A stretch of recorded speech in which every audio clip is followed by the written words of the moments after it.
단가 개념을 이해하고 업무 프로세스별로 어떻게 공정을 짜는지, 그 다음에 이제 가격 책정, 그 다음에 이제 매출에 대한 어떤 계획을 세워보는 과정까지 이제 해봤다면, 구체적으로 한 사람의 사례를 들여다보려고 해요. 이 사람이 매출을 올렸으면 어떻게 개인적으로 돈 관리를 하는지까지 하나하나 살펴보려고 하는데, 이것은 아무래도 이제 표가 좀 많고 하다 보니까 그냥 말로 설명을 듣는 것보다 지금 아마 링크가 같이 떠 있으면 자료를 다운받을 수 있게 아마 돼 있을 거예요. 그래서 그 링크로 들어가셔서 먼저 자료를 다운받아서 화면에다가 놓고 보면서 교육을 들어도 좋고, 프린트를 해가지고 옆에 놓고 교육을 들으셔도 좋을 것 같습니다. 그냥 얘기로만 들으면 하나도 이해가 안 될 수도 있어요. 그래서 내용을 보면서 제가 차근차근 하나 설명을 드릴게요. 순서가 되게 중요하다고 말씀드렸어요. 먼저 매출이 있고, 그 다음에 매출에서 여러 가지 비용들이 나가면서 내가 실제로 얼마 버는지가 개인적인 수입으로 들어오고, 그 다음에 이제 내가 그걸 대출을 갚고 현재 쓰고 미래를 위해서 저축하고, 이렇게 해서 돈이 나가는 흐름을 전체적으로 파악하는 게 굉장히 중요하다, 이 말씀을 드렸었습니다. 그러면 지금 표를 보시면 이분은 이제 교습소를 운영하는 프리랜서 분이세요. 교습소라는 건 이제 약간 뭐 학원 비슷한 개념인데 공부방 같은 거죠, 그죠?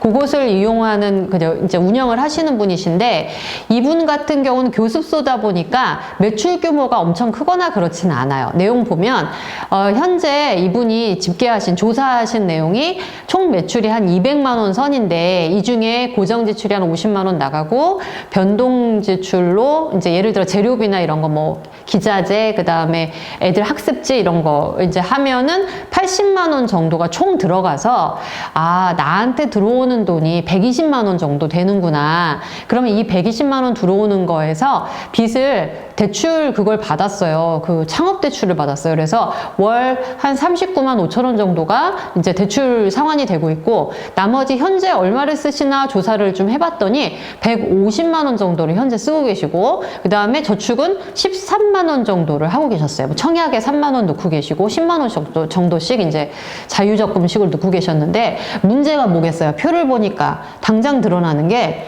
그러면 토탈 200만 원 정도가 넘게 나가서 내가 현재로 순수입으로 벌고 있는 게 120만 원인 셈인데 마이너스가 어마어마하게 뜨는 거죠. 근데 이분이 자기가 마이너스인지 몰랐어. 왜냐면 총 매출만 생각하는 거예요. 내가 한 200만 원 들어오니까 200만 원 쓰면 대충 맞겠지? 이렇게 생각을 하는데 이상해요. 계속 마이너스 통장이 계속 마이너스가 높아지고 있어요. 이유는 지금 계산을 이거 정리를 해보니까 그냥 거의 한 80만 원 가까이가 그냥 계속 마이너스로 쌓이고 있는 셈인 거죠. 돈이 물론 평균적으로 200만 원 매출이 들어온다고 했지만 더 들어올 때도 있고 덜 들어올 때도 있겠죠. 그러니까 이게 왜 이렇게 안 잡히지? 소득이 들쭉날쭉해서 그런가? 뭐 이렇게 생각을 하셨다는 거예요. 수입이 들쭉날쭉해도 관리가 평이하면, 예를 들어서 뭐 12월 달에만 다 들어온다 그래도 월에 분산시켜서 내가 관리만 하고 있으면 그게 문제될 상황은 아닌 거예요. 수입이 불규칙하다는 걸 문제 삼으면 안 되죠. 이제부터는. 그러니까 내가 비용 관리가 잡혀 있으면, 그러면 어느 정도가 들어왔을 때 어떻게 하면 되고, 이런 계획을 불규칙한 수입을 거기다 맞추는 거지. 사업은 더 하지 않을까요? 일하시거나 이제 프리랜서로 활동하시게 되면 수입이 더 들쭉날쭉할 텐데 비용에 대한 어떤 통제를 하고 있어야 이 소득 관리가 된다는 거예요. 그래서 이분 같은 경우는 마이너스가 80만 원이 넘게 나오고 있었습니다. 그래서 당연히 어떻게 해야 될까요? 조정을 해야 되겠죠. 마이너스를 계속 내고 살 수는 없으니까. 그래서 이분한테 저희가 이제 어떻게 개선안을 짜보자라고 해가지고 이제 매출을 어느 정도를 높여보겠다. 그 다음에 내가 들어가는 개인 비용을 어떻게 줄이겠다 해서 수지 균형을 어떻게 맞추겠다라고 계획을 세운 게 이제 오른쪽으로 넘어간 표예요. 머니 코칭 전후로 저희가 비교를 하고 있죠.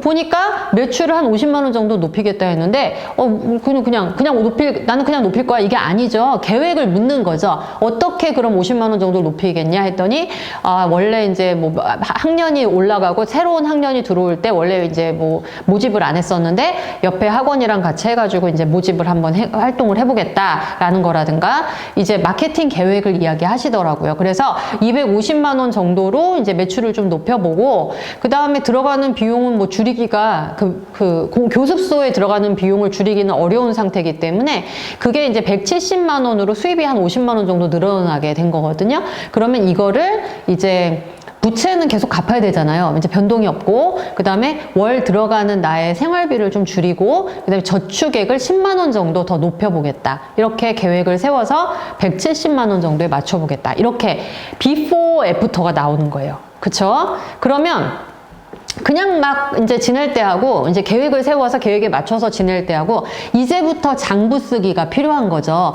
중요한 건 계획 세우는 게 중요한 게 아니에요. 내가 계획대로 이게 이제 사라지는가 이게 중요한 거잖아요. 점검을 하기 위해서 이제 장부 쓰기를 하는 것입니다. 그래서 이분 같은 경우는 이제 다음 페이지를 보시게 되면 이제 교습소 운영 현황을 저희가 사례로 이제 보여드렸어요.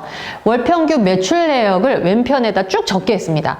여러분들도 매출 엑셀 같은 거 관리하실 수 있으시면 매출을 따로 기록을 하셔야 돼요. 날짜, 그 다음에 매출 발생한 금액, 항목 이런 것들을 기록을 하셔야 되는데 이제 문제가 있습니다. 어떤 문제가 있냐면 내가 일을 했던 때하고 그 돈을 정산받을 때하고 시점이 다를 수가 있잖아요. 그쵸? 예를 들면 나는 11월에 일을 했는데 돈은 12월에 들어온다든지 이러면 어떻게 해야 돼요?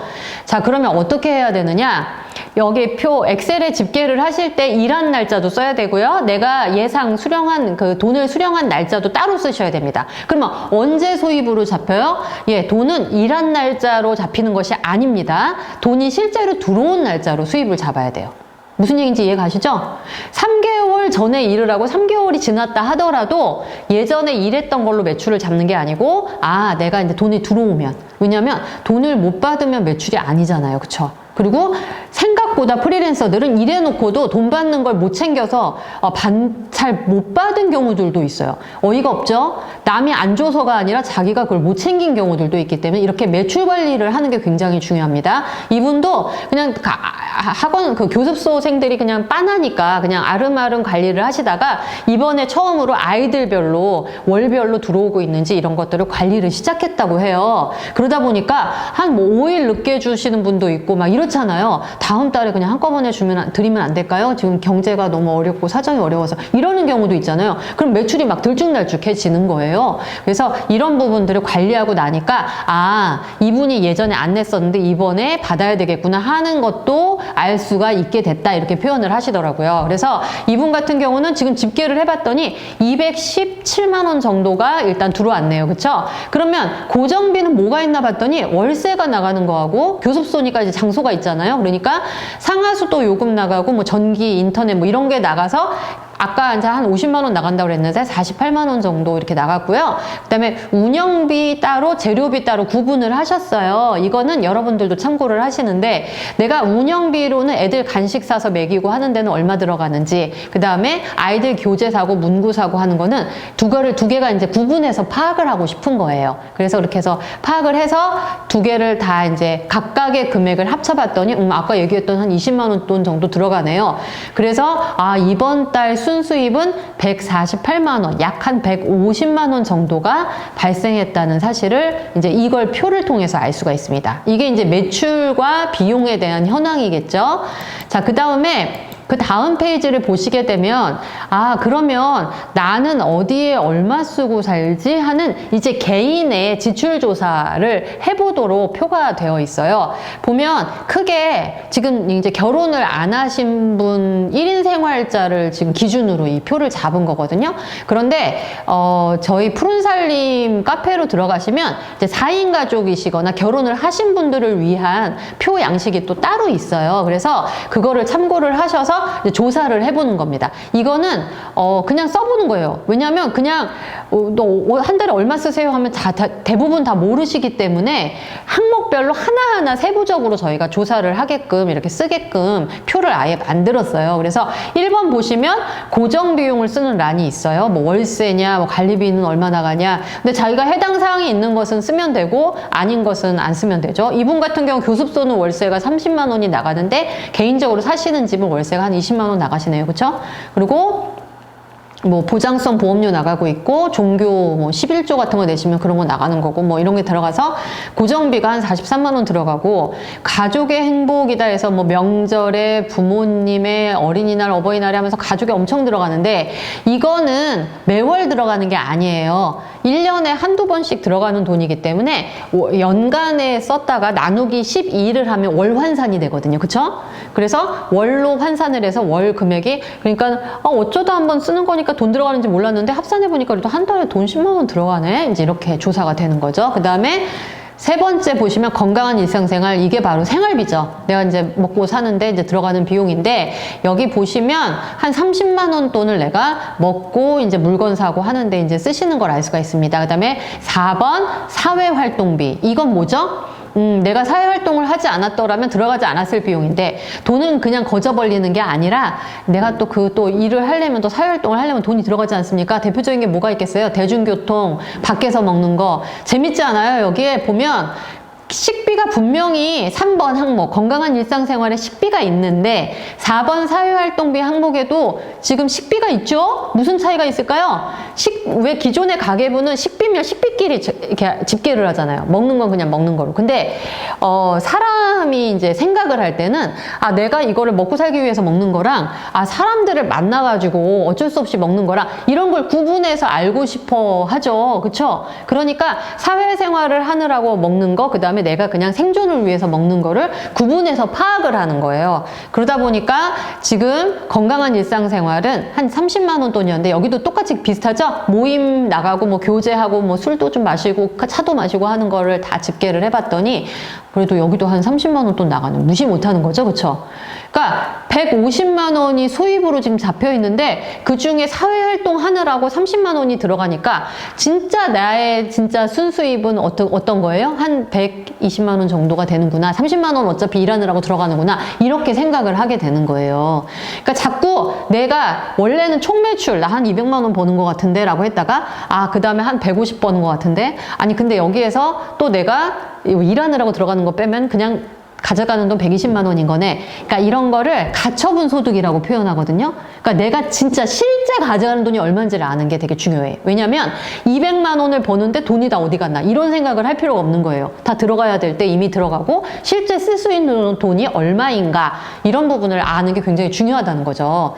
그 다음에 5번 차량을 관리하는데 돈이 얼마 들어가나 봤더니 0이에요. 차가 없다는 뜻이죠. 그런데 기본적으로 차가 있으신 분들은 뭐 휘발유값만 들어가는 게 아니라 막 세금, 뭐 보험 이런 게 있고 막 벌금 이런 것도 있을 수 있고 하다 보니까 생각보다 본인이 생각하시는 것보다 월 유지비가 많이 들어가고 차량 할부까지 있는 경우 따지면 저희가 그냥 소형급 차를 봤더니 그래도 40~50만 원 깨지더라고요. 그러니까 이게 차가 업무상 어쩔 수 없이 있는 게 아니면은 일단 차가 들어가는 돈이 되게 많구나 라는 걸 알 수가 있습니다. 그 다음에 6번 타인의 기여라는 게 있는데요. 이게 아무래도 지금 타겟이 연령대가 그래도 한 20, 30대 층을 이제 위주로 하다 보니까 이때가 가장 경조사 또 많을 때 아닙니까? 결혼들 하고 그 다음에 아이 돌잔치 하고 요즘에 또 코로나 때문에 잘 못 가긴 하지만 그래서 이때 이제 경조사비도 좀 많이 들어가고 한다는 거죠. 뭐 얼마를 하는 게 좀 적당할까요? 그런 질문도 많은데 그거는 뭐 제가 결정해 줄 수 있는 게 아니죠. 그러니까 경조사라는 게 그렇지 않습니까? 내가 이렇게 생각하시면 편해요. 내가 낸 돈만큼 나중에 나도 일 있을 때 받는다 생각하시면 그렇게 뭐 많이 해야 되고 뭐 이렇게 강박 느끼실 필요 없어요. 내가 적게 하면 걔도 나한테 적게 주면 되잖아요. 그렇죠? 그러니까 그렇게 너무 어느 선까지 해야 된다 이렇게 돈도 없는데 고민할 필요는 없는 것 같고요. 그래서 경조사비 같은 경우가 그래도 못해도 한 달에 4만 원 정도는 들어가는 거예요.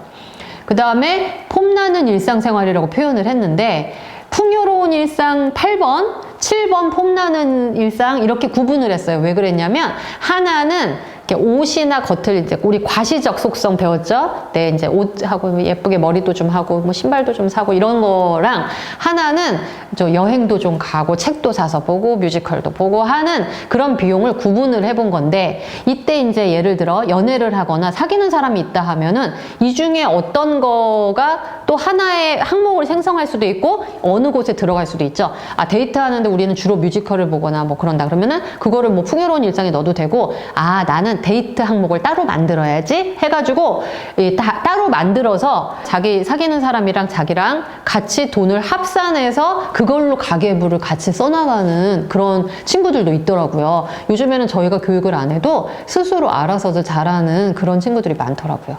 이렇게 항목별로 다 살펴봤지만 150만 원을 버는 거에서, 그래서 이걸 다 더해봤더니 이미 말씀드렸잖아요. 아까 150만 원 넘었어 이미. 막 이거 뭐 친구도 만나고 여행도 가고 막 하려다 보니까 150이 넘었고, 여기에 옆을 잠깐 보면 청약저축을 넣고 있고 자유적금을 들고 있다고 했어요. 13만 원 정도가 저축으로 나가고 있고, 그 다음에 창업자금을 대출받은 것이 교습소 차리면서 그래서 39만 5천 원 정도가 계속 빠져나가고 있기 때문에 수지 균형이 지금 이제 무너지고 있는 것이죠. 50만 원 정도가 이제 마이너스가 나고 있다. 지금 이렇게 조사가 되고 있습니다. 그러면 이대로 살면은 안 되죠. 그러니까 이제 조사를 했더니 마이너스네. 그러면은 맞춰서 살아야 되는데 어떻게 맞춰야 되지 하는 부분이 바로 예산을 세운다, 이렇게 표현을 합니다. 다음 표를 보시게 되면, 다음 장을, 그러면 월 평균 수입이 아까 우리가 계획을 세웠던 게 170만 원으로 매출을 높여서 순수입을 높인다라고 아까 했었기 때문에 수입을 170만 원으로 놓고 이제 월 한 100만 원 정도 쓰고 저축을 10만 원 정도 높이고 대출은 그냥 원래대로 갚고 해가지고 이제 하기로 했었는데, 그 내역을 살펴적으로 보세요. 어떤 거는 줄이고, 주로 줄였겠죠, 그죠? 그래서 어디를 주로 줄였는지, 그 다음에 어느 부분을 더 필요하다면 늘렸는지 하는 것들을 볼 수가 있는데요. 여기에서 예산 작업을 짜면서, 예산을 짜면서 우리가 수업 때 얘기했던 우선순위가 나오게 됩니다. 나 먹는 건 절대로 못 줄이는데 하면은 이제 먹는 게 중요한 거고요. 내가 아무리 돈이 없어도 이게 공연이나 영화는 꼭 보러 다녀야지 하면 문화생활은 중요하신 분이신 거고요.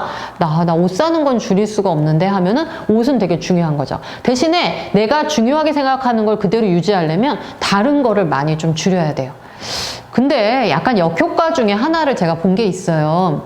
그러니까 다른 거를 유지하기 위해서 그냥 다이어트도 할 겸 먹는 걸 줄여야 되겠다, 이렇게 얘기하시는 분이 있는데, 먹는 거를 줄이게 되면 생각보다 삶의 질이 많이 떨어집니다.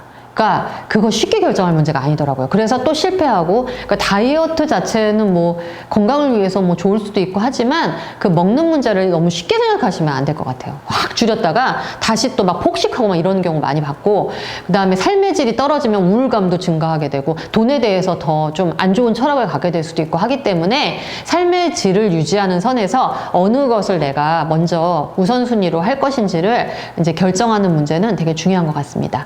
자, 그럼 예산을 세웠어요. 자, 예산을 세웠으면 이제 뭘 하면 된다 그랬죠? 예산대로 내가 쓰는지 어쩐지 결산을 해보는 게 굉장히 중요한데, 이 다음 표를 보시게 되면 제일 첫 번째 연간 수입 현황을 한눈에 볼 수 있게끔 먼저 쓰여져 있는 걸 볼 수가 있어요.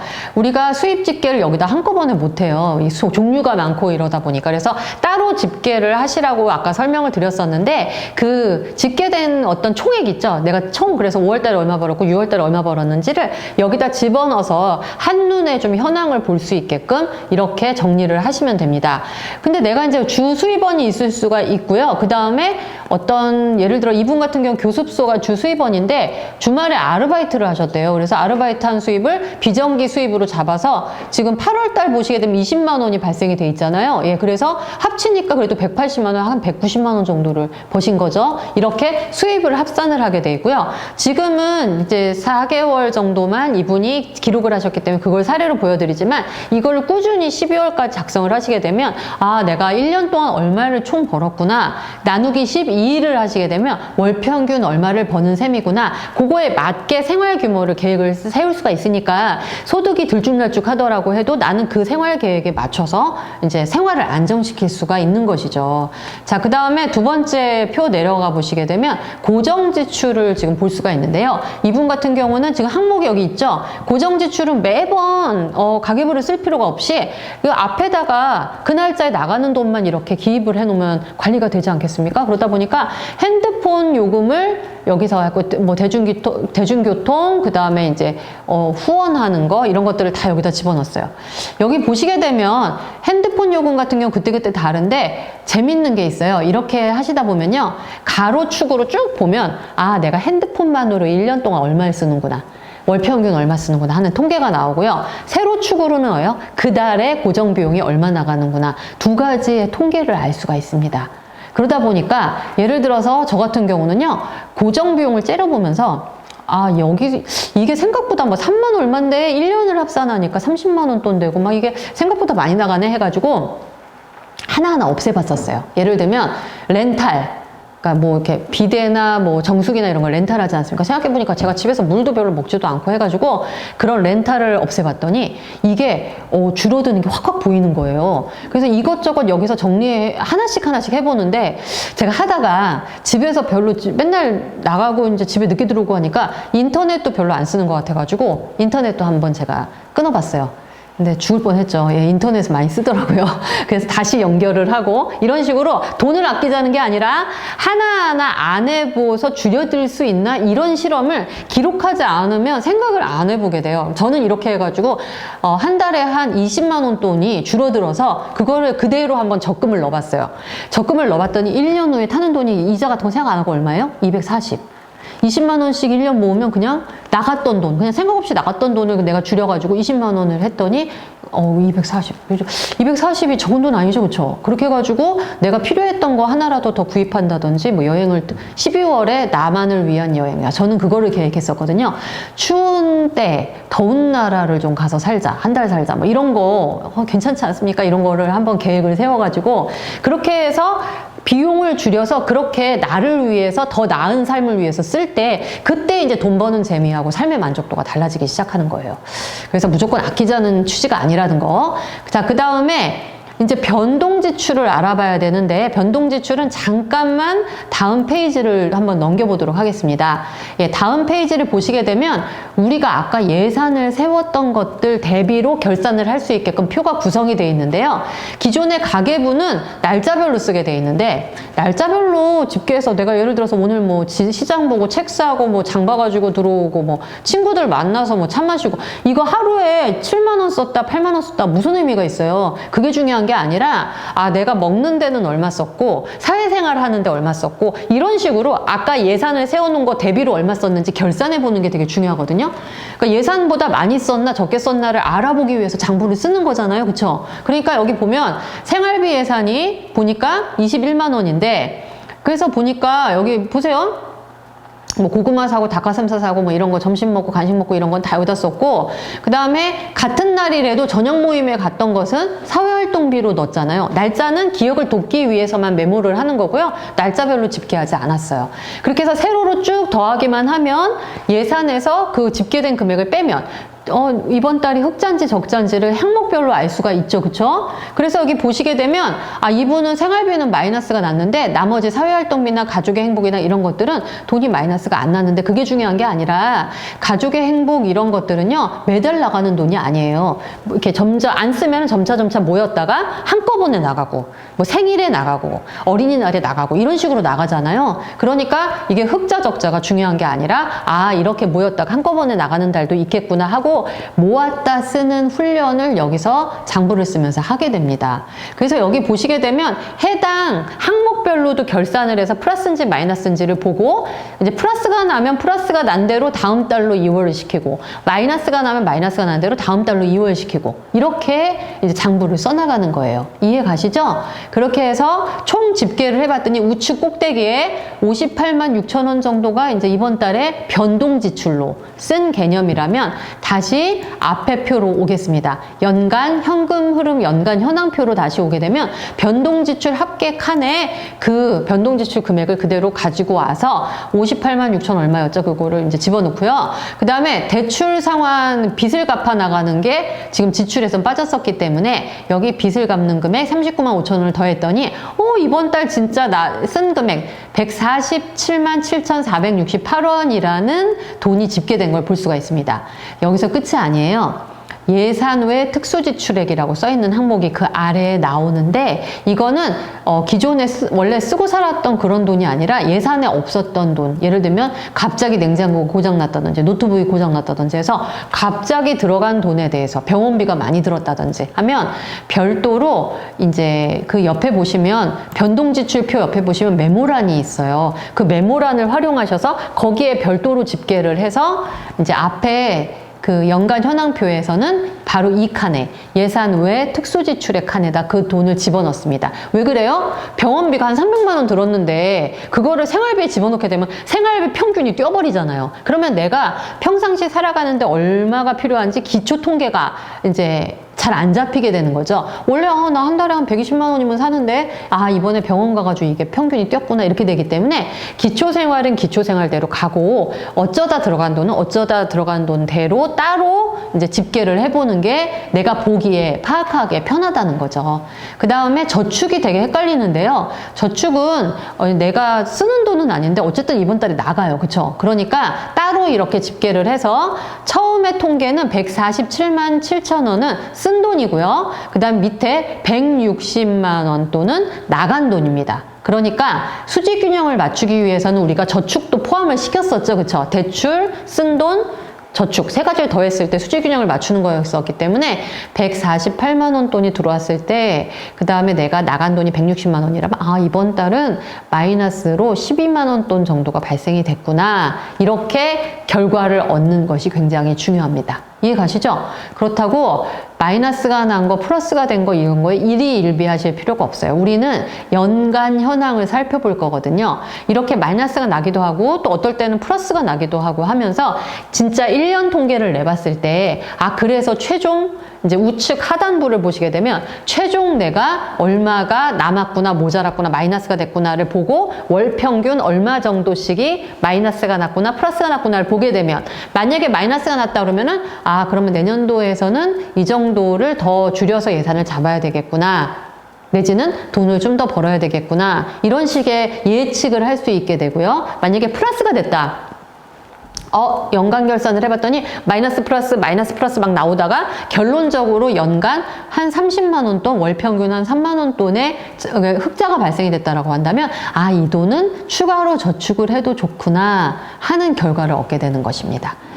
이 표를 잘 활용을 하시게 되면 쓰는 게 그렇게 우리가 습관이 안 돼 있기 때문에 그렇게 용이하진 않을 수는 있지만 사실은 궁금하잖아요. 내가 이제 살아가는데 얼마의 비용이 들어가고 내가 지금 하고 있는 일을 이제 계속 어떤 식으로 가져가야만 하는지에 대한 전체적인 삶의 규모를 내가 파악하고 있어야 그 다음에 매출 계획도 세우고 마케팅 계획도 세우고 하면서 나의 삶의 규모를 잡아나갈 수 있게 되고요.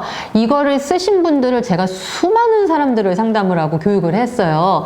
다 이걸 실제로 실천하신 분들이 말씀해 주시는 가장 좋은 교훈은 삶의 불안정성, 들쭉날쭉해 보이는 삶의 불안정성이 이 장부를 쓰면서 점차 이제 정리가 되고 안정이 되면서 뭔가 불안정성이 조금 줄어드는 것을 느꼈다. 비단 내가 더 벌어서가 아니라 비용 관리가 됨으로써 삶이 그렇게 들쭉날쭉한 것이 아니라 내가 통제를 할 수 있는 영역이 될 수도 있겠구나 라는 부분을 알게 됐다. 그 다음에 저 같은 경우도 그래요. 나는 이때는 많이 썼다. 저 때는 적게 썼다. 도대체 내가 평균 얼마를 쓰고 사는 사람인지 저 자신의 연비를 잘 몰랐던 것 같아요. 그런데 이거를 쓰고 저는 10년간 쓴 거거든요. 10년간 통계를 가지고 있어요. 근데 되게 제가 재미없는 사람이에요. 그냥 월 평균 얼마 정도 쓰고 그 다음에 이렇게 옆구리에 한 얼마 정도를 가지고 있으면 대충 1년을 사는 사람이더라고요. 되게 제가 들쭉날쭉하게 소비를 하는 줄 알았더니 이렇게 관리를 하고 나니까 그냥 월 평균 얼마 정도의 연비가 나온다. 자, 그러면 자신의 미래 계획을 이제 세울 수 있게 되지 않을까요? 나는 월 200을 쓰면서 옆구리에 300을 가지고 있어야 되는 사람이야. 그러면은 예를 들어서 2,400에 300, 약 한 연간 한 3,000 이상을 벌면 대충 사는데 문제가 없구나라는 정도를 내 스스로 이제 가늠을 하게 돼요. 이게 바로 자신의 비용에 기반한 어떤 매출이나 어떤 수입에 대한 계획을 세워나가는 것에 대한 이야기가 됩니다. 그러니 연비가 작은 사람일수록 덜 벌어도 되는 거고요. 내가 연비가 높고 해야 되는 게, 갖고 싶은 게 많은 사람일수록에 더 많은 수입을 올려야만 하는 셈이 되는 거겠죠? 혼자 살 때보다 가족들과 더불어 살 때 더 많은 비용이 사실 들어가는 부분도 있을 것이고요. 그쵸? 이런 것처럼 많이 버는 게 좋은 거야, 적게 벌면 어떤 거야, 이런 그냥 다짜고짜 그런 얘기는 하나도 의미가 없고요. 나는 비용 구조가 이렇기 때문에 어느 정도를 벌면 플러스야, 어느 정도를 벌면 마이너스야. 우리는 가족이 2사람인데 이렇게 벌고 이렇게 이 정도 규모로 쓰기 때문에 어느 이상을 벌어야 해 하는 자기만의 준거 틀을 가지고 있는 것이 이 변화무쌍한 시대를 살아가는 데 있어서 경제적으로 안정을 가져나갈 수 있는 방법이기도 해요. 모든 문제가 돈이 부족해서만 벌어지는 게 아닙니다. 돈에 대한 통제력을 내가 가지고 있지 못해서 벌어지는 문제들이 상당히 많다는 거예요. 그렇기 때문에 그런 부분을 이번에 사업을 해나가시는 것도 굉장히 쉬운 일은 아니지만 내가 이번 기회에 사업을 해나감과 동시에 나의 어떤 돈 관리까지 같이 한번 습관을 잡아보는 그런 시간이 되셨으면 좋겠습니다. 그러면 다음 기회에 더 어떤 구체화된, 더 발전된 내용을 가지고 다시 한번 찾아뵙도록 하겠습니다.